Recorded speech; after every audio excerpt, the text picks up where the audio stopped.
Sa të lartë temperaturën mund të përballojë trupi i njeriut? Temperaturat e nxehta të verës janë jashtëzakonisht të pakëndshme dhe është një bekim i vërtetë që ka vetëm një numër të kufizuar ditësh me temperatura kaq ekstreme gjatë vitit. Që nga studimi i NASA-s i vitit 1958 është krijuar një zonë rehatje e temperaturës midis 4 dhe 35 gradë Celsius, në të cilën, kur lagështia nuk kalon 50%, njerëzit mund të qëndrojnë pafundësisht. Por kur është jashtë kësaj zone, sa temperaturë të lartë mund të përballojë trupi i njeriut?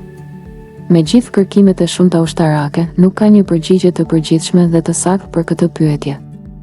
Njerëz të ndryshëm mund të rezistojnë temperaturave të ndryshme ekstreme dhe kjo varet edhe nga mënyra e veshjes, aktivitetet fizike, rrymimet e ajrit dhe mbrojtja nga dielli. Dhe mbi të gjitha, nga lagështia e ajrit. Në një lagështi relative shumë të lartë, njeriu mund të jetë në rrezik në 36 gradë Celsius, ndërsa në shkretë të tjera, ku ajri është jashtëzakonisht i thatë, njerëzit mund të mbijetojnë 10 minuta në një temperaturë prej 60 gradë. Për të mbajtur temperaturën e trupit në rreth 37 gradë, organizmi në temperatura të larta të ajrit çliron nxehtësinë e tepërt kryesisht përmes avullimit, pra djersitjes. Megjithatë, nëse lagështia relative rreth tij është e lartë, avullimi është më i ngadalshëm dhe personi percepton se temperatura e jashtme është më e lartë se ajo e matur me termometër.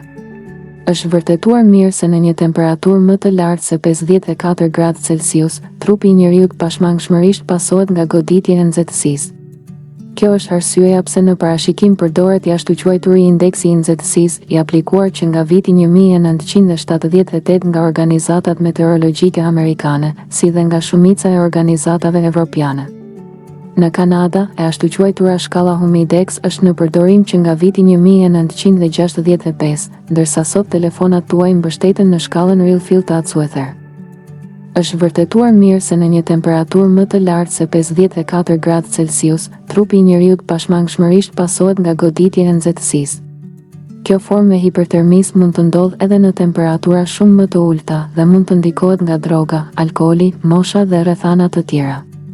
Atletët që garojnë në vapë mund të jenë në rrezik dhe statistikat tregojnë se fëmijët e lënë pas në makina pa klimatizim janë viktima të shpeshta të vapës.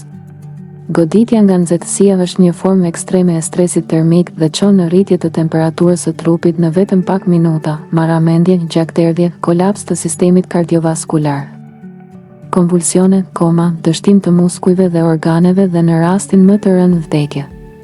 Sigurisht, me temperaturat këtu, sa do të pakëndshme të jenë, nuk duhet të shqetësoheni për sa kohë qëndroni në dhoma të ajrosura, të ftohura me kondicioner. Merrni lëngje të mjaftueshme dhe shmangni ekspozimin direkt në diell gjatë pjesës më të nxehtë të ditës.